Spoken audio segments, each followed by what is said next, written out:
अंतिम आठवडा प्रस्तावावर चर्चा करण्यासाठी मी उभा आहे। या मान्सून सत्रामध्ये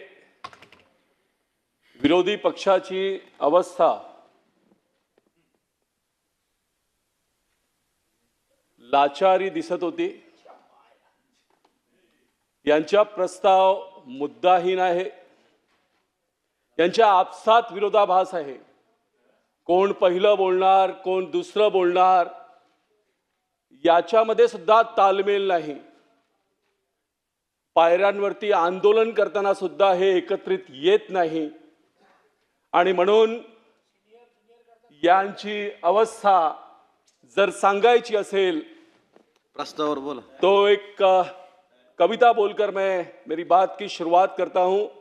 अध्यक्ष महोदय, हमें देखकर विरोधी हमसे परेशान होते हैं, हमें देखकर विरोधी हमसे परेशान होते हैं, हमारी कामयाबी को देखकर हैरान होते हैं। कामयाबी से जब हमारे नाम जुड़ते हैं, टकरा कर पीछे हमसे ये तूफान मुड़ते हैं। है यकीन हमको खुद पर इतना, हमें देखकर तुम्हारे होश उड़ते हैं, तुम्हारे होश उड़ते हैं। अध्यक्ष महोदय, पुढचं नाव घेऊ का? आपण दयावान आहात। आमचे दोन्ही मंत्री, आमचे सर्व जे अधिकारी, माझे सर्व सहकारी जे आता बसले आहेत, मी त्या सगळ्यांचा आभार व्यक्त करतो आणि मी मुद्दे सगळंच बोलीन। आज विरोधी पक्ष विकासावर बोलायला घाबरतो आणि म्हणून त्यांच्या प्रस्तावावर कुठलाही मुद्दा दिसत नाही। मी मुंबईचं बोलीन तर आज एअरपोर्टवरून विधान भवनात यायला कोस्टल रोडमुळे वेळ वाचतो, सहज झालाय, पेट्रोल वाचतो आणि 45 मिनिटात आपण इकडे पोहोचतो। अध्यक्ष महोदय, या कोस्टल रोडचा विस्तार आता बांद्रा ते खारदांडा, खारदांडा ते गोरेगाव, गोरेगाव ते माझ्या विधानसभेत चारकोप आणि गोराई ते उत्तन आणि विरार असा प्रवास होणार आहे। यामुळे काय होणार तर वेस्टर्न एक्सप्रेस हायवेवरती लोकांना 2-2 तास ट्रॅफिकमध्ये जे अडकावं लागतो, हा कोस्टल रोड झाल्यानंतर बोरीवली ते नरिमन पॉइंट आम्ही 45 मिनिटात पोहोचू आणि बोरीवली ते विरार आम्ही 20 मिनिटात पोहोचू। अध्यक्ष महोदय, बोरीवलीतूनच आज कनेक्टिंग लिंक किंवा मिसिंग लिंक बद्दल जी चर्चा करताय त्याचं महत्त्व समजायचं असेल तर बोरीवलीतून ठाण्याला जाण्यासाठी आयदर घोडबंदर रोड किंवा JBLR मार्गे जाण्यासाठी 2-2, 3-3 तास लागतात। पण माझ्या सरकारच्या मुख्यमंत्रींचं मी अभिनंदन करतो, देवेंद्रजींचं, एकनाथ शिंदेजींचं मी अभिनंदन करतो, सुनेत्रा पवारताईंचं मी अभिनंदन करतो की नॅशनल पार्कच्या खालून 2 टनेल जाणार आहे, त्याचं काम सुरू झालं आहे आणि त्यामुळे फायदा काय होणार तर बोरीवली ते ठाणे 20 मिनिटात आणि बोरीवली ते मुलुंड भांडूप 15 मिनिटात आम्ही पोहोचू। लोकांचं वेळ वाचणार, पेट्रोल वाचणार आणि यामुळे पर्यावरणाला सुद्धा फायदा होणार आहे। माझ्या मतदारसंघात CC रोडचं 30 किलोमीटरचं काम कंप्लीट झालंय, मुंबईत जवळपास 770 किलोमीटरचं काम कंप्लीट झालंय।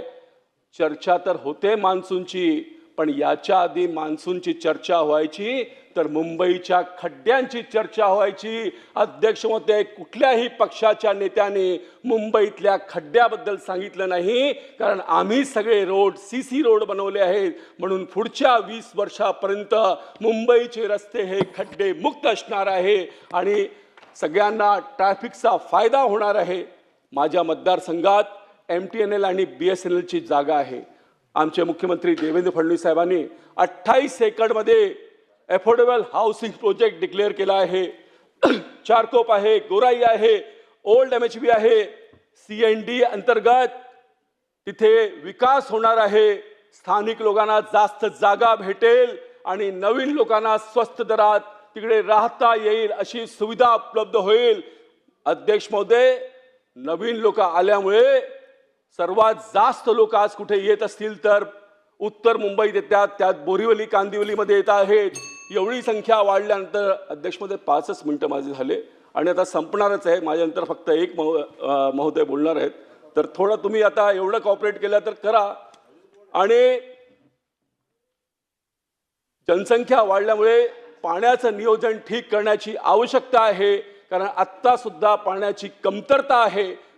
मुख्यमंत्री महोदयांनी घोषणा केली की बोरिवलीच्या मनोरीतून समुद्राचं पाणी गोड करण्याचं काम म्हणजे डिसॅलिनेशनचं काम सुरू झालं आहे. त्याकरता मी सरकारचं अभिनंदन करतो. त्याचप्रमाणे गारगाईचं प्रोजेक्ट सुद्धा सुरू होणार आहे आणि 2029 पर्यंत मुंबईला जी पाण्याची कमतरता आहे ती पूर्ण होईल या दिशेने सरकार विचार करत आहे. महोदय, माझ्या मतदारसंघात 2 गावं आहेत, गोराई आणि मनोरी. ते मुंबई शहरात आहेत, पण अजून सुद्धा तिकडे डीपी फायनल झाला नाही. तिकडे शाळा नाही, तिकडे कॉलेज नाही, तिकडे हॉस्पिटल नाही, तिकडे पोलीस स्टेशन नाही. 8 किलोमीटरचा समुद्र किनारा आहे. हा डीपी त्वरित फायनल केलं पाहिजे आणि मरीना बीच सारखं मनोरी आणि गोराईचं कोस्टल लाईन हे डेव्हलप करण्याची आवश्यकता आहे. मला विश्वास आहे की सरकार याकडे लक्ष घालेल. जे गावातली लोक आहेत, मुंबईत कोणी इलिगल कब्जा केला, 2011च्या आधीची झोपडपट्टी असेल तर आपण त्यांना 300 स्क्वेअर फूट जागा देतो अध्यक्ष महोदय. पण जे मूल मुंबईकर आहेत, गावकरी आहेत, गावठणची लोक आहेत, त्यांना जर आपलं घर बांधायचं असेल तर 1962च्या आधीचा पुरावा मागितला जातो. म्हणून हे अन्यायकारक आहे.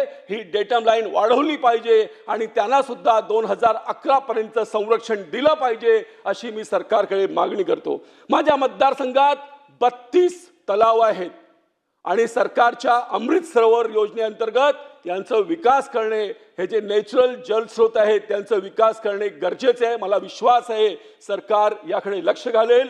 महोदय, मागच्या 6 महिन्यात लोकल ट्रेनमध्ये मुंबईची लाईफलाईन म्हणजे लोकल ट्रेन आहे, वेस्टर्न रेल्वेमध्ये प्रवास करताना 2 लोकांची हत्या झाली.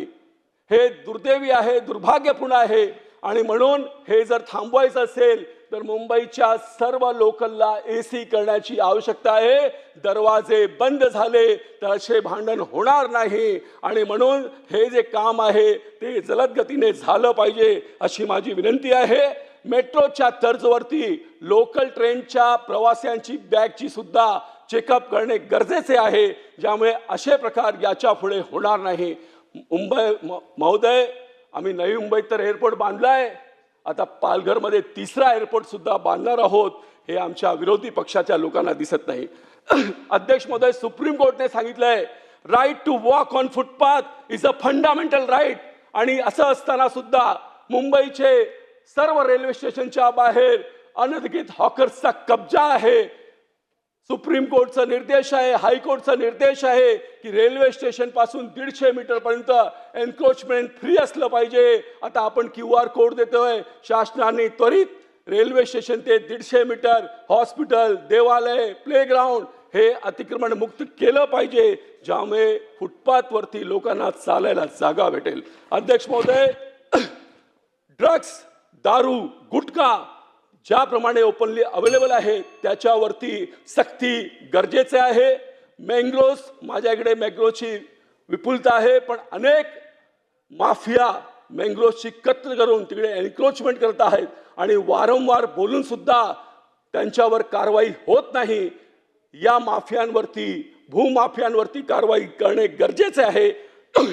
महोदय, ईज ऑफ डुईंगचा आपण उल्लेख करतो.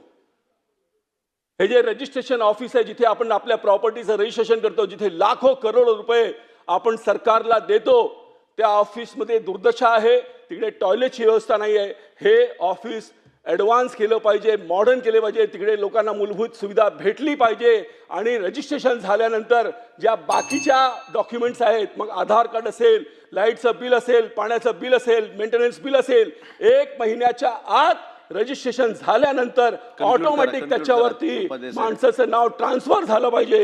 हे गरजेचं आहे. अध्यक्ष महोदय, शेवटचा मुद्दा बोलतो आणि आपलं संपवतो. एज्युकेशनवरती भरपूर चर्चा झाली. प्रत्येकाला वाटतं आपला मुलगा डॉक्टर झाला पाहिजे, आपला मुलगा इंजिनियर झाला पाहिजे. आणि यासाठी इंटिग्रेटेड कोर्सचं एक देखावा अनेक क्लासेसच्या माध्यमातून केलं जातं. मोठमोठी ॲडव्हर्टायझिंग केली जाते. टीचर व्हायचं असेल तर अनेक निकष आहेत. सरकारी शाळेमध्ये कॉलेजमध्ये टीचर व्हायचं असेल तर तुम्हाला क्वालिफिकेशन लागतो. पण या क्लासेसमध्ये शिकवायला कुठलंही बंधन नाही. इंटिग्रेटेडमध्ये लाखो रुपये द्या आणि फसा. माझी सरकारद्वारे मागणी आहे की हे इंटिग्रेटेड सिस्टम बंद केलं पाहिजे. मला विश्वास आहे हा भ्रष्टाचार बंद होईल आणि युवकांना योग्य न्याय, योग्य शिक्षण त्यांच्याच शाळेत, त्यांच्याच कॉलेजमध्ये भेटेल. अध्यक्ष महोदय, धन्यवाद. 3:28 झाली आहेत. आपण धन्यवाद. सगळ्यांनी मला ऐकलं. धन्यवाद. मी आपल्या सगळ्यांचे मनपूर्वक महेश आभार.